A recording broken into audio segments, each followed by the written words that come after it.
Movie narrator में आपका स्वागत है। आज मैं आपको 2020 की एक कॉमेडी रोमांस हॉरर फिल्म दिखाऊंगा जिसका शीर्षक स्पॉन्टेनियस है। स्पॉइलर आगे। सावधान रहें और ध्यान रखें। मारा कक्षा में बैठे हुए बिल्ली के रूप में ऊब गया है।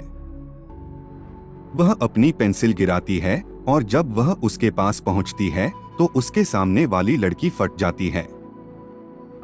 मारा का कहना है कि लड़की अच्छी और सामान्य थी, विशेष रूप से विस्फोटक नहीं। उसके अलावा हर कोई कक्षा से बाहर भाग जाता है। वे दोनों वास्तव में कभी दोस्त नहीं थे, बस सहपाठी थे। सभी छात्रों को मृत लड़की पसंद थी, लेकिन उनमें से एक विशेष रूप से। जैसे ही बच्चे इमारत से बाहर भागते हैं, टेस मारा को सामने पाता है और उससे पूछता है कि क्या हुआ। वह इस पर विश्वास नहीं कर सकती, लेकिन फिर मारा के जूते देखती है। फोरेंसिक को कक्षा से साक्ष्य लेते हुए देखा जाता है। विस्फोट में केवल एक चीज क्षतिग्रस्त हुई, वह थी लड़की। बाकी सब कुछ, जैसा कि मारा कहते हैं, सौंदर्य शास्त्र था। उसके सहपाठियों को एक पुलिस स्टेशन ले जाया गया और पूछताछ की गई। मारा पुलिस अधिकारी के साथ मजाक करता है, लेकिन वह उसकी बुद्धि से देखता है। इसके बाद उन्हें स्नान करने का मौका दिया जाता है और मारा पूछती है कि क्या उसे अपने जूते वापस मिल सकते हैं। पुलिस छात्रों को नए कपड़े देकर थाने में प्रतीक्षा कराती है। डायलन एक ऑफ बीट टिप्पणी करता है कि कैसे पूरी चीज क्रोनेनबर्ग फिल्म की तरह दिखती है, लेकिन केवल मारा हंसती है। बाकी अपने सिद्धांतों के बारे में बात करते हैं कि ऐसा क्यों हुआ। जब लड़कियों में से एक पूछते हैं कि वे उन्हें कब जाने देंगे, मारा का कहना है कि ऐसा तब होगा जब वे सुनिश्चित हो सकते हैं कि अगर उनमें से किसी के साथ फिर से ऐसा नहीं होता है। मारा के माता पिता उसे थाने से उठाकर घर ले आए। जब वे आते हैं तो वह अपने कमरे में जाती है और बर्तन धूम्रपान करती है। फिर किसी से एक संदेश प्राप्त करती है। उसे बता रहा है कि उनका उस पर क्रश है। वे संदेश भेजना जारी रखते हैं और वह हंसती है। अगले दिन लड़की का अंतिम संस्कार होता है। मारा और टेस देखते हैं कि लड़कियों के पिता अपनी कार से एक स्टिकर लेते हैं। फिर वे डाल्टन जुड़वा से कुछ शुरू लेने जाते हैं। टेस सोचता है कि यह एक बुरा विचार है। बाद में वे कॉफी ले रहे हैं और मारा अपने लट्टे में सारे मशरूम डाल देती है। वे दोनों तब से दोस्त थे जब वे बहुत छोटे थे, और जब तक वे बूढ़े नहीं हो जाते तब तक दोस्त बने रहने की योजना बनाते हैं और एक साथ समुद्र तट के घर में रहते हैं। वे उस लड़की के बारे में बात करते हैं जो मर गई जब डायलन उनके पास आता है और उनसे जुड़ने के लिए कहता है।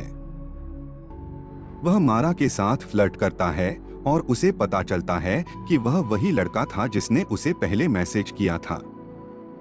डायलन उन्हें बताता है कि जो हुआ उसने उसे जीवन के बारे में सोचने पर मजबूर कर दिया और अब वह उसे पूरी तरह से जीना चाहता है। मारा मशरूम के कारण बीमार हो जाती है और शौचालय में फेंक देती है, जबकि डायलन उसके बाल पकड़ती है। वह मतिभ्रम करने लगती है और उसे इसके बारे में बताती है। वह सोचता है कि यह कमाल है। उसका मतिभ्रम रात भर जारी रहता है और वह उसके साथ रहता है। वे जो कुछ हुआ उसके बारे में बात करते हुए कहते हैं कि वे दोनों इसे देखने से चूक गए। डायलन उसे घर ले आती है और उसे डेट पर जाने के लिए कहती है।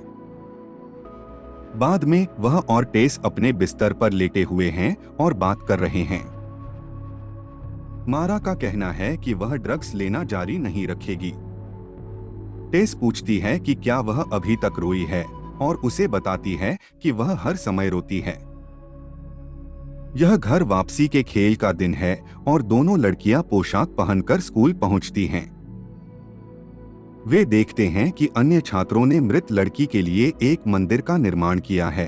जब डायलन उनके साथ जुड़ जाता है, वह मारा की पोशाक को कैरी के रूप में पहचानता है।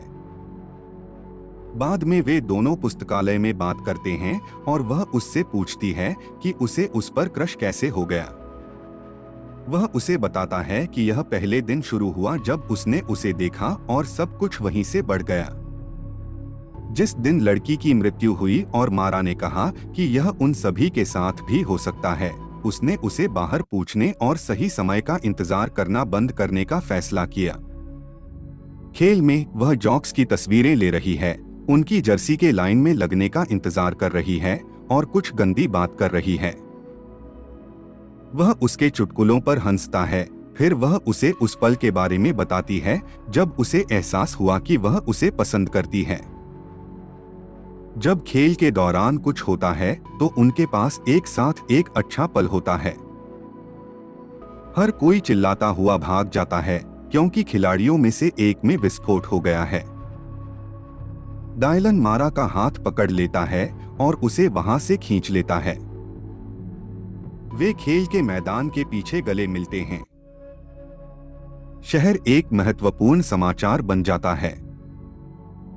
जो हुआ उसे मीडिया ने द कोविंगटन कर्स करार दिया। टेस और मारा नवीनतम स्मारक में शामिल होते हैं, जहां हर कोई उस लड़के को प्यार से याद करता है जो मर गया था। अगले दिन उसके माता पिता ने उसे सूचित किया कि स्कूल अनिश्चित काल के लिए रद्द कर दिया गया है। वे उससे कहते हैं कि वे अभी भी कॉलेजों में आवेदन करना जारी रखेंगे, इसलिए वह सब कुछ खत्म होने के बाद तैयार है। मारा मजाक करता है कि अब वे उसे यह नहीं बता सकते कि उनके दिन पहले की तुलना में बदतर थे। उस रात डायलन उसे एक पुराने आइसक्रीम ट्रक में लेने के लिए आता है जो उसे उस दिन मिला था। उसने इसे सभी को हंसाने के लिए खरीदा था। वे दोनों मरे हुए बच्चों की याद में स्कूल पार्टी में जाते हैं, लेकिन जल्दी से टहलने निकल जाते हैं। वे अपने पेय को फेंक देते हैं क्योंकि उन्हें लगता है कि यह शराब हो सकती है जो ऐसा कर सकती है। वे हंसते हैं क्योंकि उन्हें आश्चर्य होता है कि वास्तव में किशोरों में क्या विस्फोट होता है। एक पल वे बंद करो और अपने पिता के बारे में बात करने के बाद तो वे चुंबन। अचानक उन्हें घर से चीख पुकार सुनाई देती है और वे जाकर देखते हैं कि क्या हुआ था। एक अन्य छात्र की मृत्यु हो गई। मारा और टेस एजेंट रोसेटी से बात करते हैं। वह भी नहीं जानती कि क्या हो रहा है। रोसेटी उनसे मदद मांगती है और उन्हें कुछ लाने के लिए कहती है। इसके बाद वह डाल्टन जुड़वा बच्चों के पास जाती है और उन्हें बताती है कि एजेंट ने उसे ड्रग्स लाने के लिए कहा था। मारा सोचता है कि इसके पीछे का कारण यह नहीं है कि पुलिस को लगता है कि ड्रग्स वास्तव में इसका कारण है, बल्कि सभी संभावनाओं की जांच करने के लिए है। वह उनसे कहती है कि वह उनसे सब कुछ खरीद लेगी। वे तीनों गाड़ी से उस स्थान की ओर जाते हैं जहां जुड़वा बच्चे अपना सामान छिपाते हैं। वे मारा से कहते हैं कि वे जल्द ही शहर छोड़ देंगे और वह उन्हें डायलन के बारे में बताती है क्योंकि वह उसके साथ संदेश भेज रही है। अचानक भाई की धज्जियां उड़ जाती हैं। बहन जल्दी से ड्राइवर की सीट पर कूद जाती है और कार चलाने की कोशिश करती है, जब वह भी फूंक मारती है। डायलन कार को बर्बाद पाता है, लेकिन मारा को तुरंत नहीं पाता है। वह एक खूनी हाथ के निशान को देखता है और जंगल में उसकी तलाश करने जाता है। डायलन उसे एक नदी में धोते हुए पाता है और वह उसे गले लगाता है, यह कहते हुए कि उसे लगा कि वह कार में मर गई है। वह उसके लिए स्वेट सूट लाया है और रोसेटी को वहां पहुंचने से पहले बुलाया है। अचानक वह देखता है कि कोई खतरनाक सूट में उन्हें देख रहा है। तुरंत और अधिक प्रकट होते हैं और उन दोनों को पकड़ लेते हैं।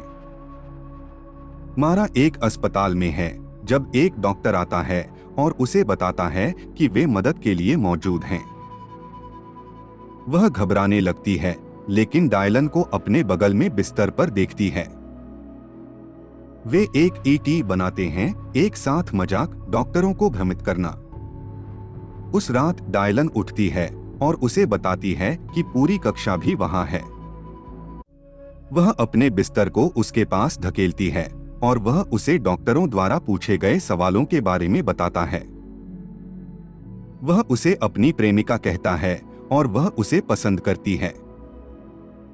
सरकार ने आधिकारिक तौर पर पूरी क्लास को क्वारंटाइन कर दिया है। प्रधान चिकित्सक छात्रों से सवाल करता है। वह मरने वाले बच्चों के बारे में पूछती है, उनके सपनों और भावनाओं के बारे में, साथ ही साथ कॉलेज में वे क्या करना चाहते हैं।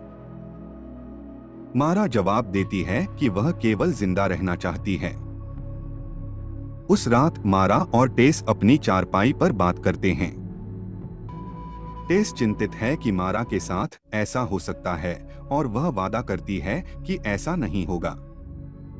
वह कहती है कि अगर मारा जाता है तो वह भी जाएगी। अगले दिन कक्षा एक मनोरंजक कक्ष में है। मारा शिकायत करती है कि वह ऊब चुकी है और कहती है कि उन्हें टूट जाना चाहिए।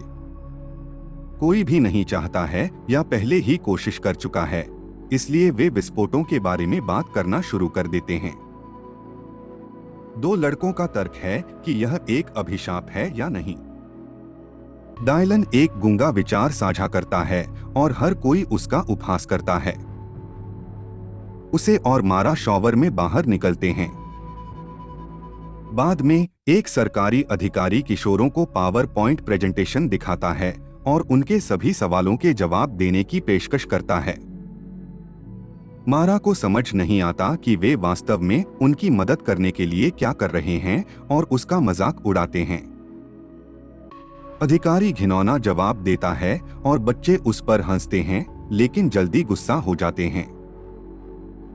उनमें से एक फट जाता है। फिर सोते समय दूसरा विस्फोट हो जाता है। सुविधा में परीक्षण किया जा रहा है।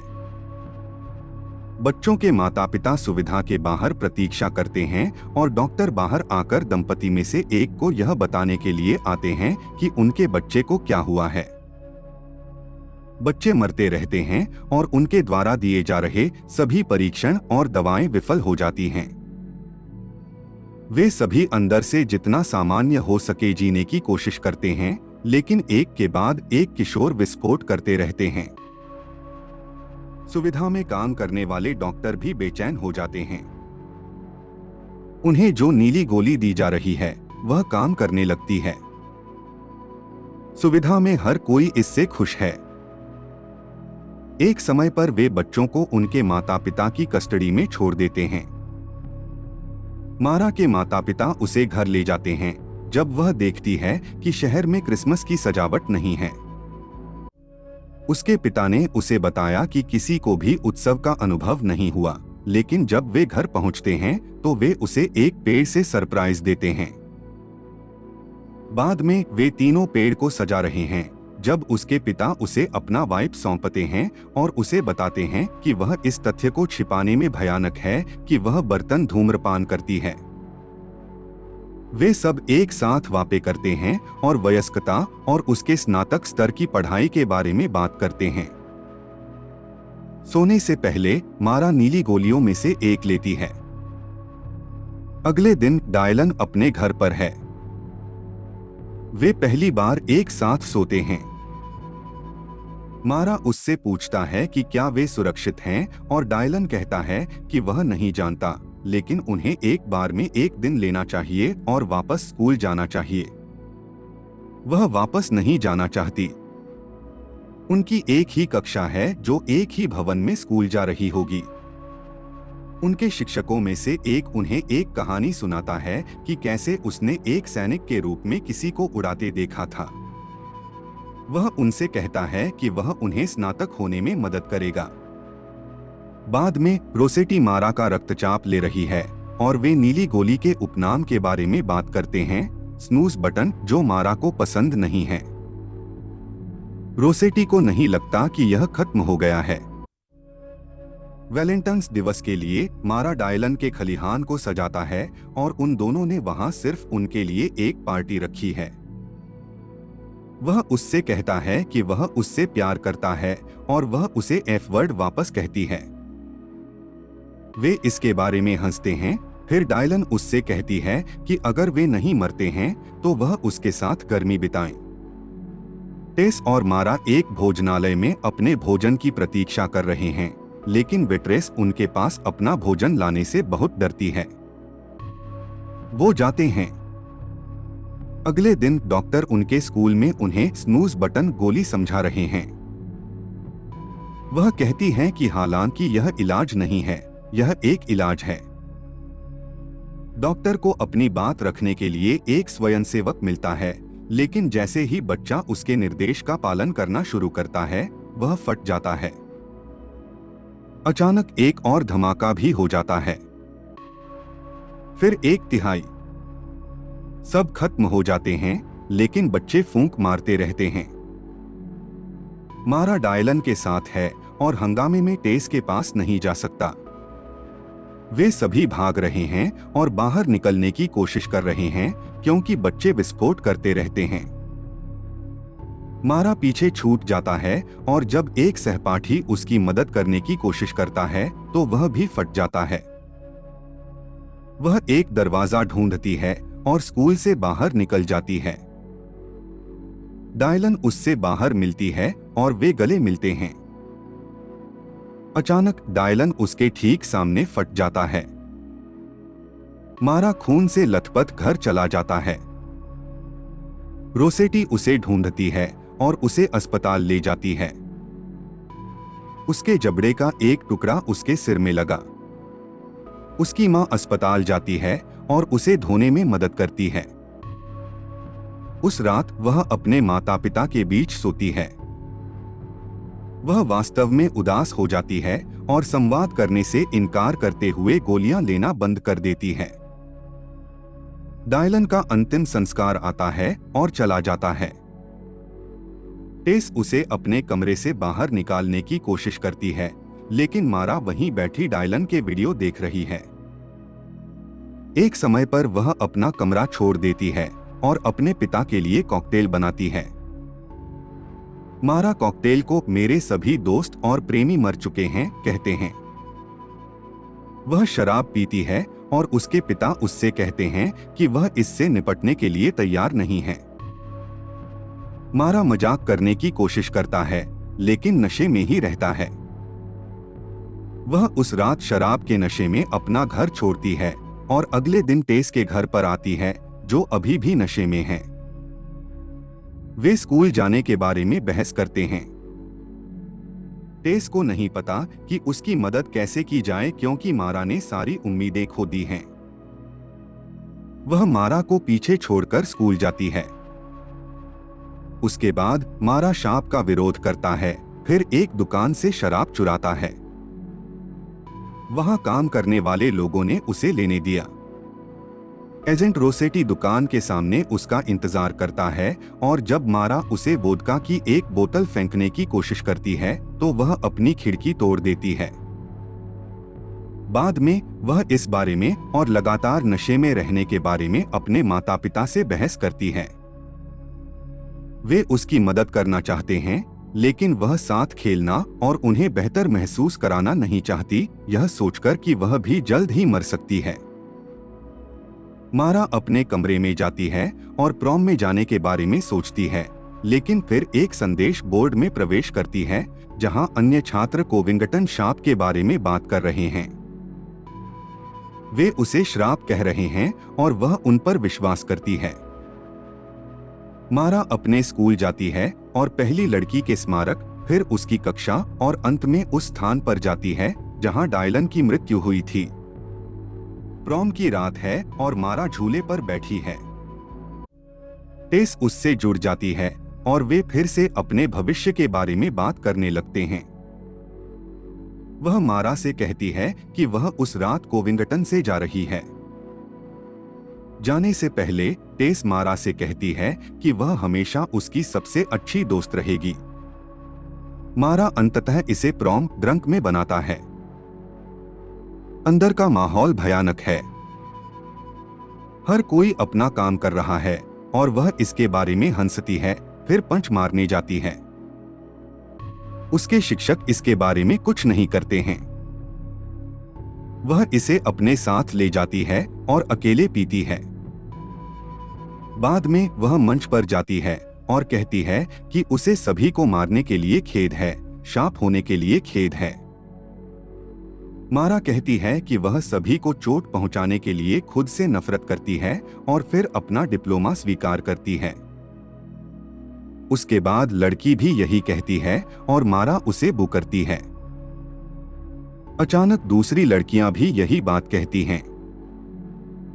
मारा डायलन की कब्र देखने के लिए कब्रिस्तान जाता है। वह उससे कहती है कि वह भी उससे प्यार करती है और उसकी कब्र पर लेट जाती है। उसकी माँ उसे वहां पाती है और उससे जुड़ने के लिए कहती है, फिर उसके पास लेट जाती है।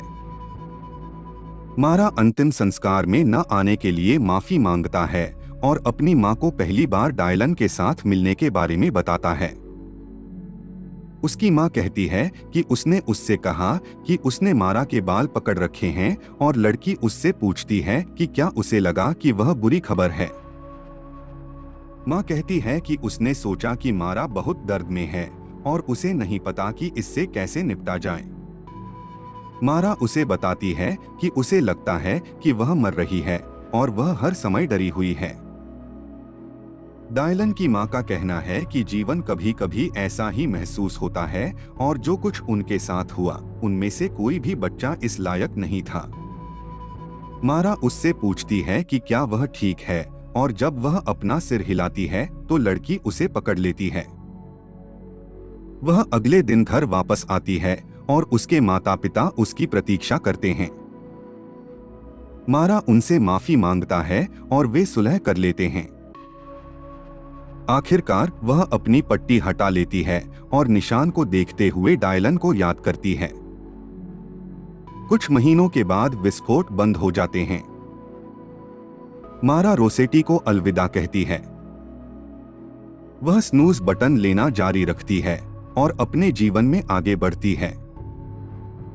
मारा डायलन के ट्रक में कॉलेज के लिए जा रही है। उसके माता पिता चिंता करते हैं कि क्या वह सुरक्षित है, लेकिन फिर भी उसे जाने दें। वे अलविदा कहते हैं और वह चली जाती है। वह उस स्कूल के पास से गाड़ी चलाती है जिसे गिराया जा रहा है। स्कूल वर्ष के अंत तक 31 छात्रों की मृत्यु हो चुकी थी। मारा रहती थी, हालांकि वह नहीं जानती क्यों। वह कहती है कि सबक यह है कि हर कोई मरता है और आपको अपना जीवन वैसे ही जीना है जैसे आप चाहते हैं। मारा अपने भविष्य की कल्पना कर सकती है कि वह क्या करेगी और जिन लड़कों को वह डेट करेगी या शादी करेगी। वह सोचती है कि वह एक दिन मां भी बनेगी या शायद राष्ट्रपति भी। दिन के अंत में बुरी चीजें होने वाली हैं। यह अपरिहार्य है। वह किसी ऐसी चीज के इंतजार में अपना जीवन बर्बाद नहीं करेगी जो शायद उसके लिए कभी ना आए। मारा एक ऐसे भविष्य की कल्पना करती है जहां वह और टेस समुद्र तट के घर में एक साथ बूढ़े हो जाते हैं। चाहता था। वह अब और नहीं डरेगी क्योंकि वह किसी भी क्षण मर सकती है और आप भी। देखने के लिए धन्यवाद। कृपया लाइक करें, टिप्पणी करें और सब्सक्राइब करें। यह वास्तव में चैनल की मदद करता है। धन्यवाद।